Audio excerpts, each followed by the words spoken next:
पिता के ऊपर किसी ने क्या खूब लिखा है। पिता रोटी है, कपड़ा है, मकान है। पिता नन्हे से परिंदे का बड़ा आसमान है। पिता है तो घर में प्रतिपल राग है। पिता से माँ की चूड़ी बिंदी और सुहाग है। पिता है तो बच्चों के सारे सपने हैं। पिता है तो बाजार के सब खिलौने अपने हैं। माँ अगर देवी है तो पिता भगवान होते हैं। माँ 9 महीने कोख में रखकर बच्चे को सींचती है तो पिता ताउम्र उसकी परवरिश में लगा देते हैं। जी हाँ, आज बात कर रही हूँ उस इंसान की जो जीवन में सबसे ज़्यादा कुर्बानी देता है पर उसे सबसे कम क्रेडिट मिलता है। आखिर कौन है पिता? पिता वो है जो नौकरी पर जाता तो जवान है पर लौटता बूढ़ा है। एक पिता अपनी पूरी जिंदगी बच्चों के सपने पूरे करने और घर को ठीक से चलाने में निकाल देता है। उसकी जेब में पैसे न हो पर दिल में हौसला जरूर होता है। माँ 9 महीने बच्चे को कोख में रखकर सींचती है। पिता ताउम्र उसकी परवरिश में गुजार देता है। साथियों, जिनकी औलाद नहीं होती वो ना जाने कितने व्रत, कितनी पूजा, कितने जतन करते हैं, कौन कौन सी चौखट पर अपना माथा रगड़ते हैं, ठोकरें खाते हैं। और जिस पल उनकी गोद में नन्हा सा फरिश्ता आ जाता है, माता पिता उसकी सारी चिंताओं को अपने सर पर ले लेते हैं। एक पिता अपने प्रोविडेंट फंड का पैसा हंसते हंसते अपने बच्चों को दे देता है। माता पिता जितने सफल क्यों ना हो, बात जब अपने बच्चों पर आती है वो साधारण इंसान बन जाते हैं। राजा दशरथ बहुत पराक्रमी राजा थे। उनके पराक्रम का डंका तीनों लोकों में बजता था। उन्हीं राजा दशरथ ने अपने बेटे राम के बिछड़ते ही प्राण त्याग दिए। इतने बड़े सम्राट होकर भी पुत्र मोह से ऊपर नहीं उठ सके। पिता होना इतना मुश्किल होता है। सिर्फ पिता ही नहीं, माँ का कर्ज तो मरकर भी नहीं उतारा जा सकता।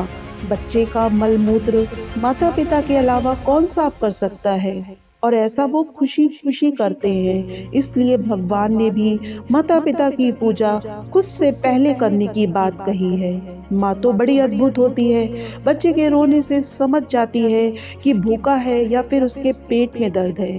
प्रसव पीड़ा दुनिया के सबसे बड़े दर्द में से एक है, लेकिन एक माँ खुशी खुशी सहन करती है ताकि उसकी संतान जन्म ले सके। 20,000 हड्डियों के एक साथ टूटने के बराबर दर्द होता है प्रसव पीड़ा में, लेकिन माँ उस दर्द को सहन करती है एक बच्चे को जन्म देने में। सिर्फ माता पिता ही एक ऐसा रिश्ता होता है जो अपने बच्चे को निस्वार्थ प्रेम करता है। उनको बस इतनी सी चाहत होती है कि उनके बच्चे कामयाब हो जाएं। इसके अलावा कोई स्वार्थ नहीं होता। आज की जनरेशन पिछली हर जनरेशन से बेस्ट है, क्योंकि इनको जितना एक्सपोजर मिला है उतना किसी अन्य जनरेशन को नहीं मिला। जितना टैलेंट आजकल के बच्चों में देखने को मिलता है वो पहले नहीं था। प्रॉब्लम तब आती है जब 14 से 20 की एज में बच्चे आते हैं। उनमें हार्मोनल चेंजेस होते हैं। माँ पिता उन्हें वो फ्रीडम नहीं दे पाते जो कि बच्चे चाहते हैं, क्योंकि पेरेंट्स ये जानते हैं कि यही वो उम्र है भविष्य बनने की या बिगड़ने की। तो बच्चे माता पिता से चीज़ों को छिपाना शुरू कर देते हैं। अपने दोस्तों के साथ रहना उन्हें ज़्यादा अच्छा लगने लगता है। अगर किसी गलती पर माता पिता बच्चे को डांट देते हैं तो बच्चे बोलते हैं आवर पेरेंट्स आर आउटडेटेड। वो मोड़ तो और भी बुरा होता है जब बच्चे अपने पेरेंट्स से नफरत करने लगते हैं और दूसरे पेरेंट्स की बात खुशी खुशी सुन लेते हैं। माता पिता सिर्फ इसलिए परेशान रहते हैं कि बच्चे कहीं गलत संगत ना पकड़ लें, क्योंकि कुछ रास्तों पर वापसी असंभव सी होती है। जैसे प्रेम का रास्ता, नशे का रास्ता। कोई ऐसा कदम ना उठा लें जिससे पछतावा ताउम्र रहे।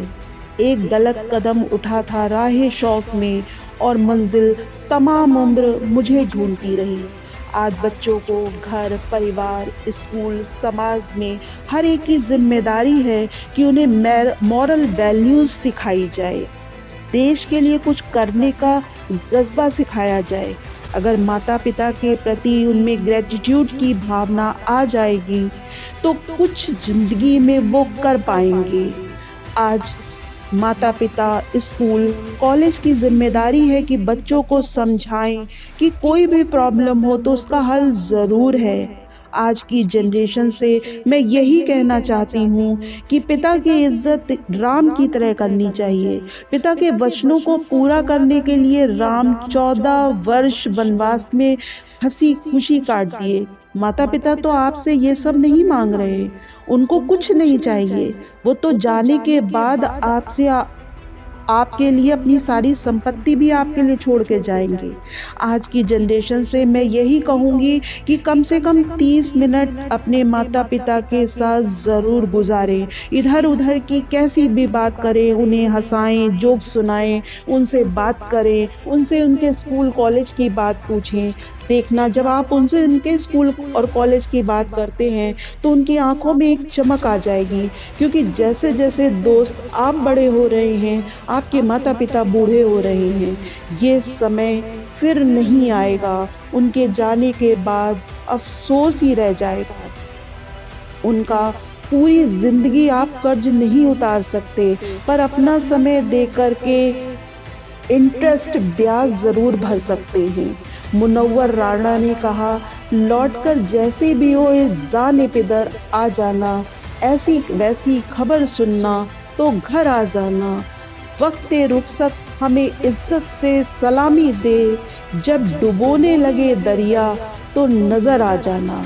आसपास ही रहना अपने माता पिता के, भूल कर भी उनसे कभी ऊंची आवाज़ में बात मत करना, उनका दिल कभी नहीं दुखाना, उन्हें एहसास मत होने देना कि वो बूढ़े हो रहे हैं, कमज़ोर हो रहे हैं, इसलिए उनके साथ ऐसा हो रहा है। याद रखना, आपकी वजह से निकला एक आंसू आपकी पूरी ज़िंदगी बर्बाद कर देगा। माता पिता तो फिर भी आपको माफ़ कर देंगे, ईश्वर आपको कभी नहीं माफ़ करेगा। बिना माता पिता के पैर छुए घर से बाहर मत निकलना।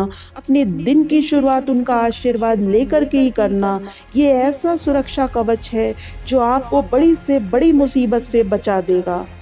दिल से दिए उनके आशीर्वाद को भगवान भी नहीं टाल सकते।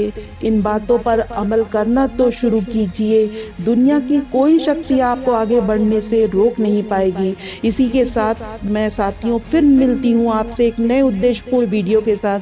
तब तक वीडियो अगर आपको पसंद आया हो, मेरे विचार पसंद आए हो, तो चैनल को सब्सक्राइब करिए, वीडियो को लाइक और शेयर करिए और एक प्यारा सा कमेंट ज़रूर कर दीजिएगा।